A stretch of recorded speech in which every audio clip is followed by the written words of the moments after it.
का सफ़र अब बिल्कुल अपने अंतिम मोड़ पर आ चुका है। और आज जब मालती चाहर के घर से बाहर जाने के बाद टॉप 5 कंटेस्टेंट कंफर्म हो गए हैं, तब पूरा देश बस एक ही सवाल कर रहा है कि इन 5 में से कौन बनेगा इस सीज़न का विनर। कई महीनों का ये सफ़र लड़ाई, दोस्ती, प्यार, दर्द, बेट्रायल और असली जज्बातों से भरा हुआ था। और जब अब देखा जाएगा तो सिर्फ कुछ ही कदम बाकी है, तब घर के अंदर का माहौल भी पूरी तरह से बदल चुका है। देखेंगे कि हर जगह से एक अलग ही खामोशी दिखाई दे रही है। गौरव खन्ना जो अपने शांत पर्सनालिटी पर मजबूत भी होनी चाहिए, ऐसी पर्सनालिटी को लेके चल रहे थे, बस उसी की पहचान थी, वही उनकी एक आइडेंटिटी थी। उन्होंने पूरे सीज़न में एक बैलेंस्ड गेम खेला। ज़्यादा चिल्लाना बिल्कुल नहीं किया, ज़्यादा ड्रामा नहीं किया, पर जब बात स्टैंड लेने की आई तो उन्होंने कभी पीछे मुड़ के नहीं देखा। लोगों को लगा कोई सिंपल सा इंसान आया है, पर धीरे धीरे गौरव ने अपनी तहजीब और मैच्योरिटी सामने से दिखाई और सबका दिल भी जीत लिया। आज वही इंसान टॉप 5 का हिस्सा बन चुका है। अमाल मलिक, जिनके लिए ये शो सिर्फ गेम नहीं बल्कि अपने आप को दोबारा ढूंढने का सफ़र था। उन्होंने हर एक मोड़ पर अपना दिल रखा, कभी गुस्सा, कभी टूटे हुए जज्बात, कभी मुस्कान, पर हर चीज़ रियल थी। उनकी आंखों में साफ साफ दिख रहा था कि ये सफ़र उनके लिए कितना ज़्यादा पर्सनल हो गया था। उनके फैंस को लगता है कि अगर कोई अंदर से सच्चा है तो वो अमाल है। प्रणीत मोरे, जिन्होंने स्टार्टिंग में लोगों को कंफ्यूज कर दिया, या फिर कहें धीरे धीरे अपनी असली सच्चाई दिखाना शुरू किया, कभी प्लानिंग, कभी इमोशन और कभी बिल्कुल रॉ इंसान की तरह ऐसे दिख कर आए। उन्होंने ये भी बताया कि बिग बॉस का गेम सिर्फ स्ट्रैटेजी से नहीं बल्कि सच्चाई से भी जीता जा सकता है। यानी उनकी पर्सनालिटी ने ये चीज़ भी सबको समझाई है कि कैसे आप और तरीक़ों से भी जीत सकते हो बिना किसी प्लानिंग प्लॉटिंग के भी। तानिया मित्तल, जो इस सीज़न की सबसे ज़्यादा बात की जाने वाली कंटेस्टेंट में से एक रही हैं, उनकी स्ट्रॉन्ग पर्सनालिटी, उनकी बोल्ड आवाज़ और अपने लिए स्टैंड लेना उन्हें एक अलग ही लोगों मतलब बोलते हैं ना, अलग बनाता है, सबसे अलग बनाता है। चाहे उन्हें हेट मिला हो या लव, पर इग्नोर उन्होंने बहुत चीज़ों को की है और उन्हें कोई इग्नोर कर पाए ऐसा बिल्कुल नहीं हुआ। शायद बिग बॉस का असली गेम भी यही होता है कि लोग आपको भूल ना पाए। कहा ना मैंने, उन्होंने सबको इग्नोर भले किया होगा लेकिन उन्हें कोई इग्नोर नहीं कर पाया। और फिर आती है फरहाना, जो शुरू से ही एक इमोशनल और स्ट्रॉन्ग लड़की रही है। अपने पास्ट, अपने स्ट्रगल्स, अपनी कहानी, सब कुछ उन्होंने बिना झिझक के दिखाया, लोगों को बताया। उनकी स्टोरी में अपनी ज़िंदगी दिखी है और तभी उन्हें एक अलग कनेक्शन मिलना शुरू हुआ ऑडियंस के साथ में। और अब सवाल ये है कि इन 5 में से कौन बनेगा टॉप 4 का हिस्सा, कौन सबसे ज़्यादा वोट्स लेकर नेक्स्ट लेवल पर पहुंचेगा और कौन रह जाएगा बस एक कदम दूर ट्रॉफी से। घर के अंदर भी टेंशन बढ़ रही है। हर एक चीज़ पे हर एक नज़र ऐसे टिकी हुई है, हर एक मूव पे भी नज़र टिकी हुई है। अब पूरी दुनिया की नज़र भी हर एक बोलते ना रास्ते पे टिकी है कि भाई देखो कौन क्या कर रहा है। कंटेस्टेंट्स के लिए और भी ज़्यादा मुश्किल मोड़ आ चुका है, जहां ऑडियंस की नज़र से बचना भी बहुत मुश्किल है। लोग कम हैं तो नज़रें भी हर जगह पहुंच पाती हैं। सलमान खान भी इस वीकेंड के वॉर पे कुछ ज़्यादा ही इंटेंस होने वाले हैं, क्योंकि अब ना कोई माफ़ी मिलेगी ना कोई दूसरा मौका। ये गेम अब सीधा फाइनल की तरफ बढ़ चुका है और जो भी इस गेम में पीछे रह गया वो हिस्ट्री बना जाएगा। मतलब सोचो, हिस्ट्री बना देने वाले इंसान भी मौजूद है। जहाँ पे बिग बॉस 19 का चैंपियन कौन होगा, सबसे बड़ा सवाल है। अब देखना ये है कि अब आपके जो फेवरेट कंटेस्टेंट हैं इन 5 में से क्या वो जीत पाएंगे, और क्या आपकी जो थिंकिंग है, क्या आपका जो दिया हुआ प्यार है उसे जिता पाएगा। मतलब आपने जिसे भी वोट किया, क्या वो जीत जाएंगे आपके वोट से। अब सब कुछ आपकी एक वोट पर टिका हुआ है और बस एक वोट कैसे भी करके किसी को जिता भी सकता है, किसी को हरा भी सकता है। वेल सबसे बड़ा नाम सामने आएगा जब आपके वोटिंग ट्रेंड्स खुलेंगे, जहां आप जिसको जितना वोट किए हो, जितना प्यार दियो, वो चीज़ सामने आएगी। वेल दोस्तों, पाँचों में से किसकी कौन सी खूबी है जो आपको बहुत ज़्यादा पसंद आई है, ये बात हमें कमेंट में बताइएगा। फेवरेट कंटेस्टेंट्स की बात छोड़ देंगे, हम बात करेंगे फेवरेट की बिल्कुल भी नहीं, हम बात करेंगे पाँचों की क्वालिटीज़ में से कोई एक क्वालिटी होगी पाँचों में से किसी न किसी की, वो क्वालिटी बतानी है आपको कि फरहाना की क्वालिटी कौन सी थी। कोई भी बुरी क्वालिटी की बात नहीं हो रही है, अच्छी चीज़ की बात हो रही है कि उनमें से उनकी जो भी बुरी चीज़ें थी वो भूल कर आपको सिर्फ अच्छी बतानी है। कोई तो एक अच्छी चीज़ होगी ना यार, किसमें भी। ताना में जो अच्छी होगी वो बताइए, फरहाना में जो अच्छी होगी वो बताइए। सबकी अपनी अपनी पर्सनैलिटी होगी जो आपको शेयर करनी है। इनफैक्ट आप चाहें तो जो मालती निकल चुकी हैं उनकी बात भी आप कर सकते हैं, क्योंकि उनका रहना भी टॉप 6 तक पहुंचना भी बहुत बड़ी बात है। वेल दोस्तों, जिस हिसाब से दोस्ती हुई, दोस्ती टूटी भी है, ग्रुप्स बने, ग्रुप्स भी टूटे हैं, मिसअंडरस्टैंडिंग्स भी हुई हैं, और लव एंगल बनते बनते टूटे हैं, आपको पता ही है।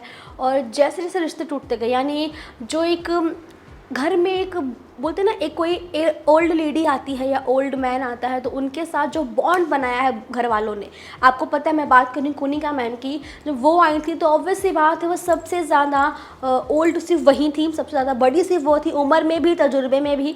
और उनके साथ जैसा मोमेंट घर वालों ने शेयर किया है, कहीं ना कहीं कुछ लोगों के साथ में उनके झगड़े हुए हैं, थोड़े एक हद तक हो गए हैं, लिमिट क्रॉस भी कर दिया गया है, उसके लिए हम बात नहीं करेंगे, वो थोड़ा बुरा हमें भी लगा है। लेकिन कुछ चीज़ें ऐसी हैं जहाँ पे उनको उस हिसाब से रिस्पेक्ट दी गई, प्यार दिया गया। बिग बॉस जैसे रियलिटी शो में आना यानी अपनी पहचान को भूल कर आना। अगर आप वहाँ आते हो तो आप ये मत याद रखो कि आप हो कौन, क्योंकि आप जो पहचान लेके आते हो वो पहचान आपको दुनिया ने दी है कि आप ये सेलेब हो, आप ये आर्टिस्ट हो, आप एक्टर हो। आप जो अंदर से हो उसे आप खो देते हो जब अपने वर्क में होते हो। हर आर्टिस्ट जब शूट कर रहा होता है, जब काम कर रहा होता है ना, वो अपने रियल पर्सनालिटी को खो चुका होता है, क्योंकि वो बन चुका है जो दुनिया के सामने दिखाना चाहता है। सो बिग बॉस की जो शो है, जो पर्सनैलिटी वहाँ दिखानी पड़ती है, वहाँ पर वो पर्सनैलिटी दिखानी है जो आप खुद खो चुके होते हो। वहाँ आते हो तो बिना किसी फैन बेस के आना, यानी कोई भी आपके साथ नहीं है, ना आपके कोई असिस्टेंट आपके साथ होती है जो दिमाग दे आपको कैसे खेलना है, कैसे रहना है। वहाँ आपके आसपास आपके पसंदीदा लोग नहीं होते हैं, आप उन्हें जानते भी नहीं हो, ऐसे ऐसे लोग वहाँ मौजूद होते हैं, ऐसी पर्सनालिटीज़ होती है, कोई अच्छी, कोई बुरी, कोई नेगेटिव होती हैं। कोई दोस्त बन जाता है उस सफ़र में, कोई दुश्मन बन जाता है, और कई बार दुश्मनी ऐसी निभाते हैं कि बाहर निकलने के बाद भी दुश्मनी कायम रहती है। तो वेल दोस्तों, यहाँ पे सब लोगों ने जिस हिसाब से एक उम्र को देख के भी चीज़ें दिखाई, रिस्पेक्ट दिया भी, मैम मैम कह के पुकारा हर किसी ने वहाँ पे, और वो गौरव को भी लोगों ने सर कह के पुकारा। पर कभी कभी जब क्लैशेस होते हैं, झगड़े होते हैं, तो इंसान अपना आपा खो बैठता है, तो वहाँ पे सर की जगह भी तू तड़ाक भी हुई है। यानी जर्नी में देखा जाएगा डिसरिस्पेक्ट थोड़ा सा देख के किया गया है, ताकि जो हमसे बड़े लोग हैं वहाँ पे किसी को प्रॉब्लम ना हो। यानी इस सीज़न ने ये भी समझाया कि कैसे आपको अपने से बड़ों के साथ भी अगर झगड़ा करना है, आर्ग्यूमेंट करना है, तो आप किस तरह से कर सकते हो। वेल यहाँ पे काफ़ी लोग ऐसे थे जो शायद लोगों को लगता था कि वो और लंबा टाइम रह सकते थे, लेकिन वो नहीं रह पाए। रीज़न उनके फैन बेस हो सकती है, कुछ भी वजह हो सकती है, या फिर ये भी हो सकता है कि उनकी तरफ से कंटेंट कम आ रहा है। आप जानते हो बिग बॉस के घर में फैन बेस की वोटिंग बहुत हो जाती है, पर अगर आप कंटेंट नहीं दे पाते हो तो वो क्या मतलब है। क्योंकि अगर आप बिग बॉस से घर में हो, मैंने जैसे बताया कि वो है पर्सनालिटी वाला गेम, वहाँ आपकी पर्सनालिटी दिखनी चाहिए। लेकिन अगर आप चुप रहोगे, दिखोगे नहीं, तो वो दिख के नहीं आता, जिससे चीज़ें ख़राब होना शुरू हो जाती हैं। मतलब वो अट्रैक्शन लेवल ख़त्म हो जाता है। और जितना आप सब जानते हैं, जैसे मृदुल हो गए, अभिषेक बजाज हो गए, ये लोगों की पर्सनालिटी हो या ना हो, लेकिन जो कंटिन्यूटी होती है वो क्लिप्स में, रील्स में, फीड में, वो उनकी ज़्यादा दिखने नहीं मिली। जहाँ मिली सिर्फ तान्या की। और आप सबको पता है तान्या के फैन बेस एकदम ज़ीरो थी, शायद ही कोई फैन बेस था उनका, उनकी फैन बेस थी भी नहीं, लेकिन अपने आप को टिका के रखा है। रीज़न बस बता दिया मैंने आपको, उन्होंने कंटेंट दिया है। जब कंटेंट दिया यानी अपने आप को, आप मुझे बताइए तान्या मित्तल जिस हिसाब से अपने आप को रखती थी, जो भी कहती थी, क्या उनको प्यार मिलता था उससे? लोग उनका मजाक उड़ाते थे, हमेशा उनको फेक कहा गया, उनकी इंसल्ट की गई है। उसने सुना, सहा, रोया और फिर एक्सेप्ट करके आगे बढ़ी। ये होता है खुद को सेक्रीफाइस करना। उन्होंने अपने आप को गेम में पूरी तरह डाल दिया था कि जो है ये शो है, जैसे दिख रही हूँ इस हिसाब से होता है। अगर आप इमेज कॉन्शियस होते हैं, लोगों ने भी काफ़ी चीज़ें की जहाँ पर सोच समझ के बोला, सोच समझ के किया। कभी कभी होता है कि आप वो चीज़ें नहीं कहते हो लेकिन वो पोर्ट्रे हो जाती है बाहर। मतलब बिग बॉस के शो में आपको बहुत सोच समझ के काम करना होता है। समटाइम्स कुछ चीज़ें ऐसी हो जाती हैं, सर्कमस्टेंसेस ऐसे हो जाते हैं जहाँ पे आपको समझ नहीं आता कि मैं क्या बोल रहा हूँ, क्या कह रहा हूँ।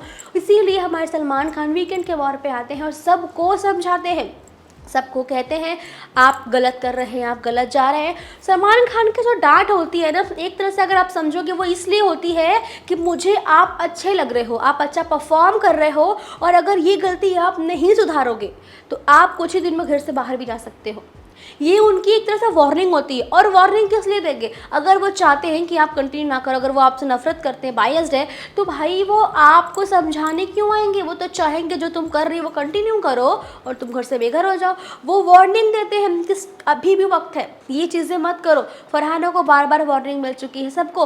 तान्या को वार्निंग नहीं मिलती, तान्या के पास मजाक उड़ते जाते हैं। वार्निंग सबको मिलती है, अमाल को भी वार्निंग मिली, सबको वार्निंग मिली ताकि वो अपने आप को संभाले। उन्होंने जितना खुद पे काम किया, अमाल ने काम किया, जिसकी वजह से वो अभी टॉप 5 में आपको दिखाई दे रहे हैं, वरना अमाल भी आपको दिखते नहीं।